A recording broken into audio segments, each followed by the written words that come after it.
Hey les agris, nouvelle semaine, nouvelle vidéo. Donc là on est encore mercredi. Parce qu'en fait je dois vous expliquer que, comme vous voyez, bon, il y a un tracteur qui fout du bordel dans la cour.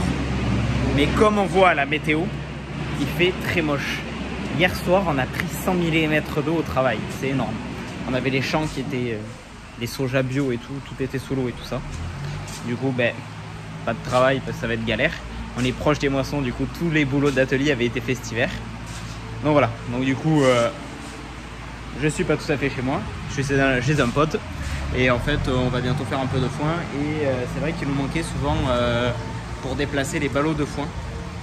Pour grouper, on n'avait pas un petit pic-got à mettre à l'arrière du tracteur sur le relevage. Du coup, un peu de bricole, je vais essayer de vous présenter ça en début de vidéo. Et après, dans la suite de la vidéo, j'espère que fin de semaine, on pourrait ressortir la faucheuse ou pas.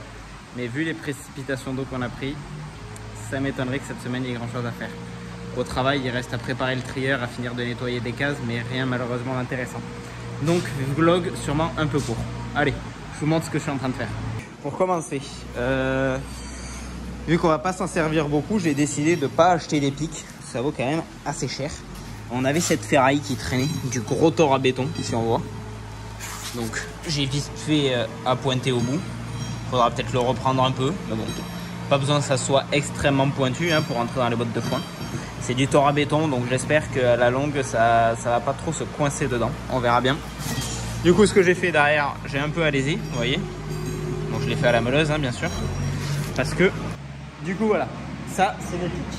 Les pics, il faut les enfourcher dans quelque chose, dans un fourreau. Du coup, j'ai retrouvé un bout de tube qui fait des 2 fois cette longueur, donc je l'ai coupé en 2. J'ai percé ici, mais pas tout à fait au milieu. Je l'ai un peu déporté. Le but, c'est que ce soit un peu plus haut pour mieux le clavater. Je l'ai bavuré où il fallait. Donc si on regarde, je prends ce que j'ai meulé. Et ça s'enfile tout seul, si on regarde. À une main, c'est pas facile. Voilà. Donc, ce qui va me rester à faire sur les pics, c'est parce que certes, il y aura un axe ici pour le tenir, mais à chaque fois qu'on va enfoncer, il y a quand même beaucoup de pression qui va se faire. L'axe sert plutôt quand on recule.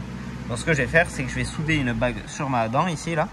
Et une fois que j'aurai percé ma dent, etc., je vais souder ici comme, comme une butée, là, tout le long, comme ça. Et comme ça, maintenant, quand on reculera dans la botte, parce que vu que la pointe est là, mon tracteur sera de ce côté-là, quand on va reculer dans la botte, la dent appuiera sur le fourreau. Et quand on retirera de la botte, c'est un peu de friction, mais ça sera mon axe qui sera là, qui va la retenir. Vous allez me dire, un peu t'es con, pourquoi t'as pas tout simplement soudé ta dent sur ton châssis?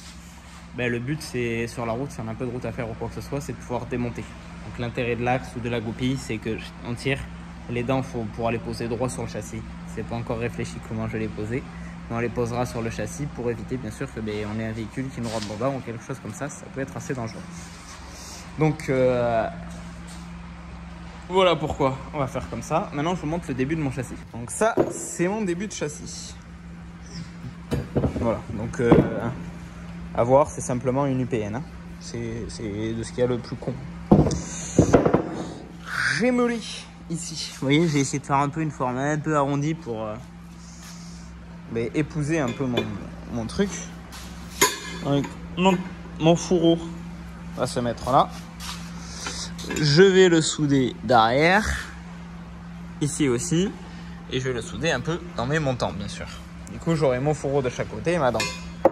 Après, ça c'est la partie dessous, en quelque sorte. Ici, il me restera à installer mes pitons d'attelage. Donc de ici à ici, je suis à 82,5 ou 83 cm de large. Vous allez me dire pourquoi ces mesures un peu précises. C'est en fait, c'est l'intérêt que si on veut, je vais caler ça sur le relevage avant des tracteurs. C'est si on veut en fait nous, je sais pas pourquoi l'avoir à l'avant d'un tracteur un peu plus gros, même ça sert pas à grand chose. On veut grouper ou j'en sais rien, l'avoir devant, on est à même. Pas sûr que c'est ce qu'on fasse, mais on prévoit toujours pour être sûr et certain. Du coup voilà. Après, une fois du coup j'aurai mes dents là, il me restera à monter, comme je vous ai dit, mes pitons d'attelage. Je les ai pas encore. Il faudra que je monte mon support de 3e point. Donc pour support de 3e point, je pense pas faire un support droit, parce que ça va beaucoup travailler au milieu. Vu que c'est une UPN, ça va peut-être se tirer par là. Je passe plutôt partir. J'ai d'autres UPN comme ça qui traînent, donc où je réutilise. Il fait un peu de bruit avec le tracteur. Donc où je réutilise la même UPN. Et l'intérêt c'est que si je l'ai là, je la mets là, je la fends, je la tords, je la monte là. Pareil de l'autre côté. L'intérêt c'est que si on a de la bonne UPN comme ça renforcera la partie ici où je vais avoir soudé mes fourreaux dessus. Ça va redonner de la puissance et en fait l'intérêt c'est que ici mon fourreau il va forcer, on va dire,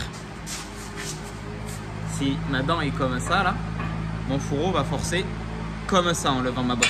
Parce que vu que la botte va être de mon côté, ça va forcer comme ça.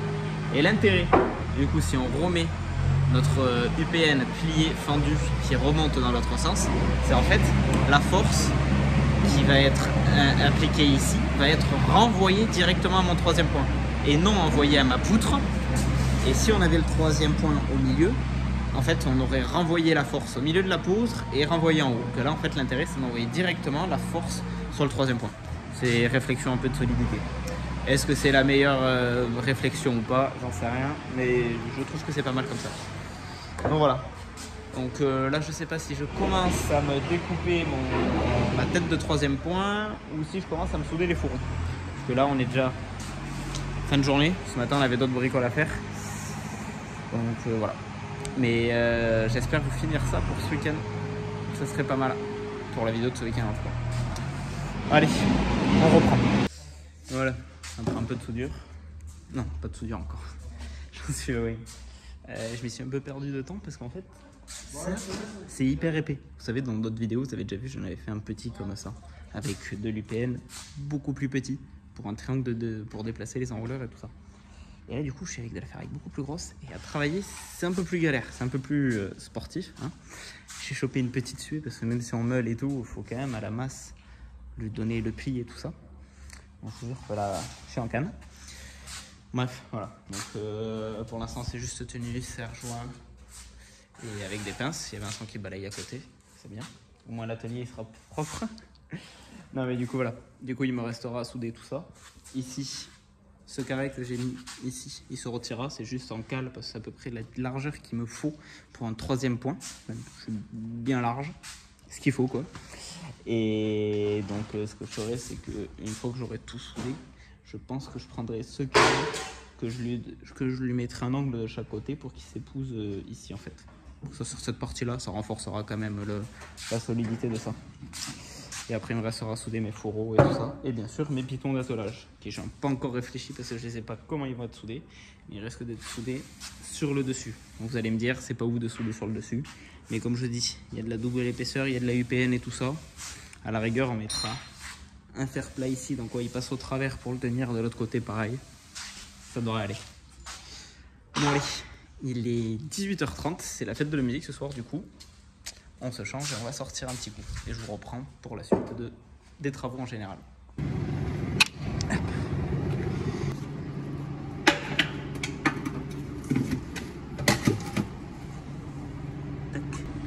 Vous allez me dire, Quentin, qu'est-ce que tu fous avec une tonne à lisier? Tu fais pas de l'élevage. Non. Je vais vous expliquer qu'au travail, on avait une vieille tonne comme ça à lisier. Donc je servais pour des bricoles.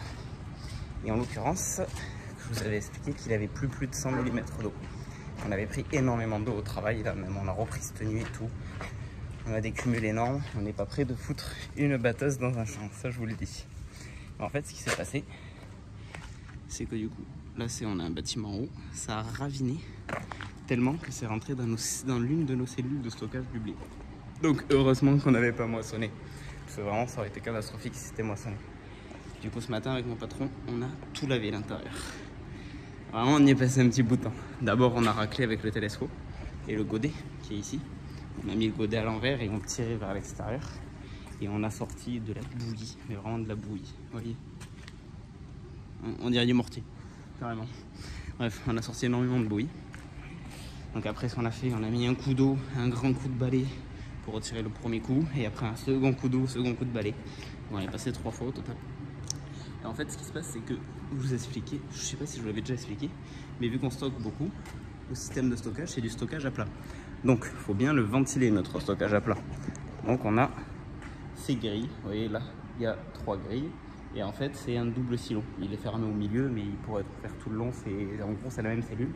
Mais juste, on la coupe en deux pour séparer les variétés de blé qu'on moissonne. Et donc, vu que c'est plus bas, ces rainures, elles étaient déjà remplies d'eau. Du coup, on a décidé encore l'avant de continuer à le remplir. Et ce qui s'est fait, c'est que du coup, ces rainures, donc ici, si on regarde, elle, il en reste un tout petit fond, mais j'arrive pas à l'aspirer. Celle du milieu, il en reste un peu plus, j'ai pas réussi à l'aspirer. Et là, vous voyez que si je fous un pied dedans, il y a un peu d'eau, un peu de bouillie, un peu de terre et de tout ça. Donc je mets cette vieille tonne à lisier et je pompe pour aspirer ces restes quoi, de bouffe. Donc ça change un peu de d'habitude, c'est rigolo. J'attaque à 8 h, il est presque midi. Voilà quoi, on est heureux. Mais bon, on se dit que heureusement qu'on n'avait pas de blé, parce qu'on aurait eu du blé dedans, ça aurait été catastrophique. Et mon patron m'expliquait que c'était déjà y arrivé, je crois, il y a plus d'une dizaine d'années, à l'époque où ils avaient les vaches dans ce bâtiment, qui me disait qu'ils avaient eu l'eau qui était rentrée, mais ils étaient abasourdis de voir ça. Parce que du coup, il a tellement plu, ça a raviné. Et en fait, il y a des égouts un peu, des égouts. Une évacuation d'eau. Et le souci, c'est qu'il y a tellement une terre qui est rentrée dedans que ça a tout bouché. Du coup, on doit tout déboucher et tout ça. Voilà, du coup, en fait, vu que je m'amuse beaucoup, ce que je fais, c'est que je lance l'aspiration, j'aspire le plus gros de l'eau, et après, je viens avec un truc pour racler. Et à chaque fois, je envoie toute l'eau là-bas. Je racle et j'envoie toute l'eau là-bas. C'est hyper cool. Non, mais voilà quoi, c'est des choses à faire. Mais le souci, c'est qu'il me reste, vous voyez, si on regarde là, on voit le fond, mais il reste encore un tout petit peu. Donc il faudra sûrement, une fois que ça aura peut-être un peu séché, avec une petite sarcle, venir ramasser tout ça. Bon allez, on a du travail. Ce que je vais faire pour me simplifier la vie, c'est répartir toutes les grilles ici. Je vais au moins les relever parce que quand on racle avec la racle, à chaque fois qu'il y a les grilles, c'est chiant. Donc allez, je vais lancer l'aspiration, revenir là, commencer à racler et pousser un peu. Et voilà quoi. Et après, ce sera l'heure d'aller manger.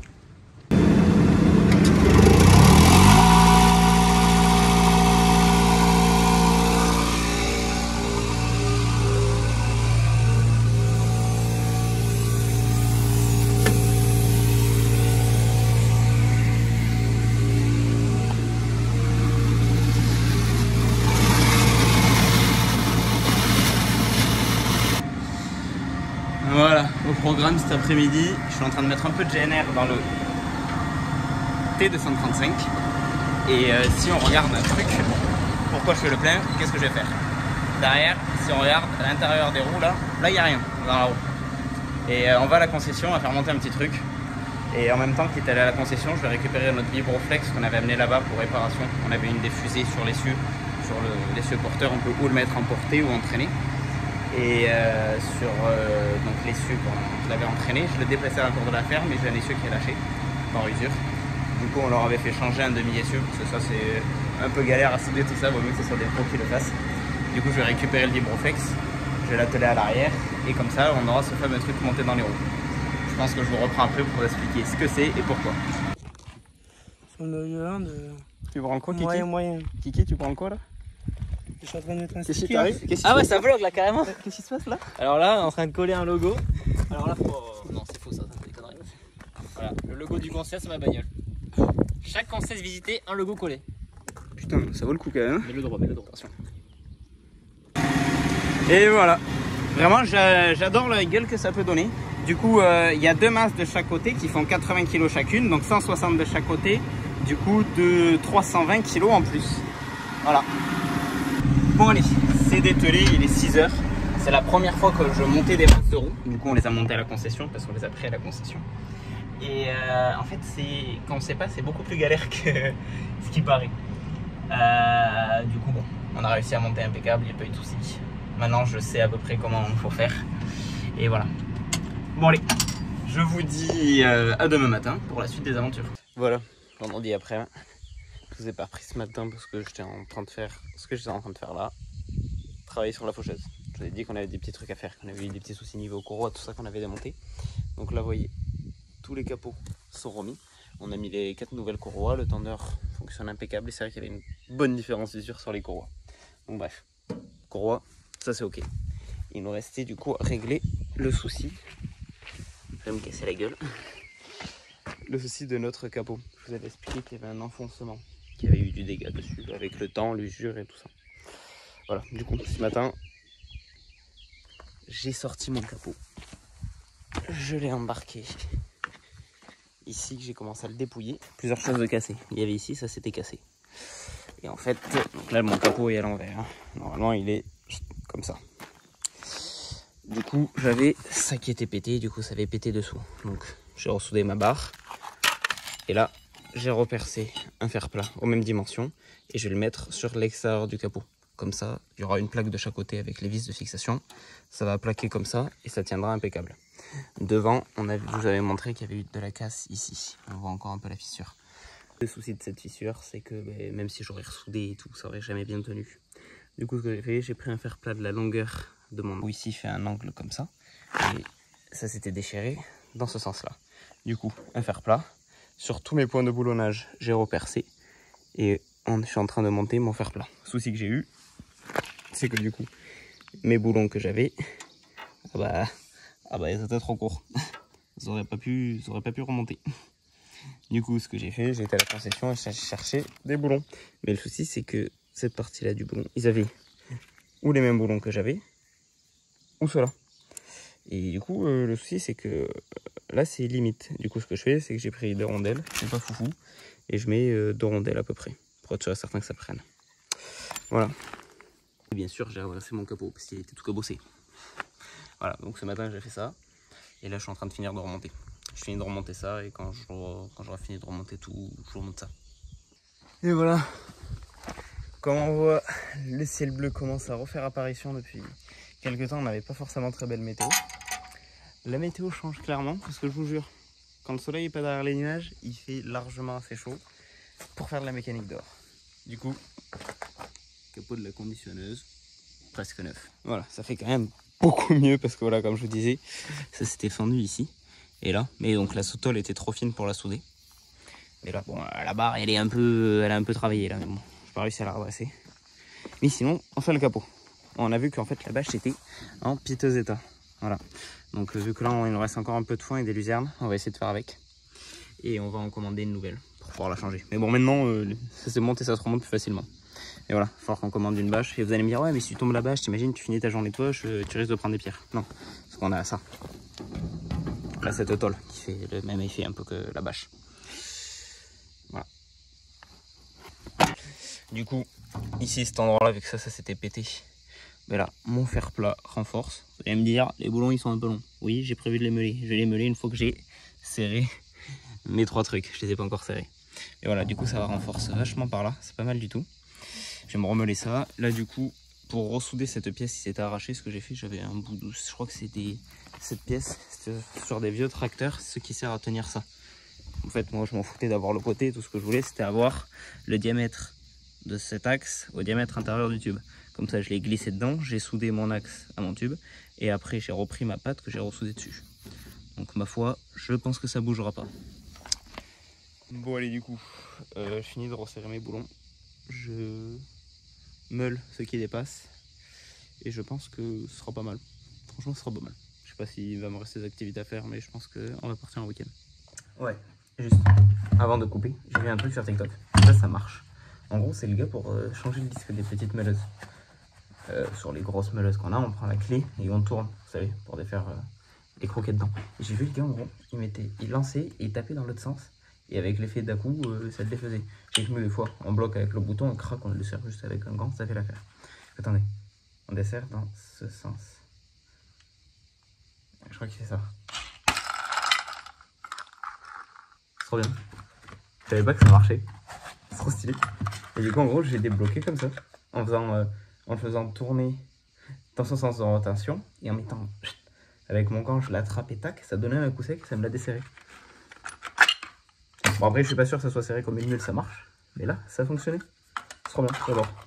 Donc, tuto validé, clairement validé. Je l'avais vu sur TikTok, je me suis dit, si ça marche, j'adore. Moi, je suis pas sûr que sur les grosses meuleuses, ça puisse marcher. Et bon, là, sur les pitchouks, ça marche. Je suis trop content. Bref, voilà. Allez, on continue. Oui, et du coup, ce que je vais faire, hein, vu que la faucheuse est prête, en soi, je vais régresser. Parce que même si on va pas faucher, même si on risque de faire quelque chose d'entre ou pas, au moins ça sera prêt. J'ai un peu le temps. Avant de partir en week-end, on va faire ça. Petite pompe à graisse, on va graisser tout ça. Donc voilà, pour la vidéo de cette semaine, pas très passionnante. On a fait un peu d'atelier et tout. J'ai pas eu le temps de finir les pics, malheureusement. J'aurais voulu les avoir finis cette semaine, mais c'est pas fait bon. on n'est pas pressé à quelques jours près non plus pour le faire. Du coup voilà, encore une semaine où on fait de l'atelier, du bricolage, des choses comme ça. Au total, on cumule à l'exploitation où je travaille, on a pris pas loin des 150 mm. Donc on a assez d'eau. Donc la semaine prochaine, on risque de commencer à attaquer les moissons. Si on attaque à moissonner, on va commencer par nos terres légères. Parce que je pense qu'il y a des terres, si on y va, ça va être compliqué avec la batteuse. Ce sera un coup à marquer et à trépigner les sols et tout ça. Donc on verra. Mais il y a moyen que la semaine prochaine, on attaque les moissons. Vous verrez ça dans la vidéo de la semaine prochaine du coup. Donc voilà, tout ça pour vous dire, fin de vidéo, j'espère qu'elle aura pu vous plaire. Et je vous dis à la semaine prochaine pour une nouvelle vidéo. Ciao ciao tout le monde.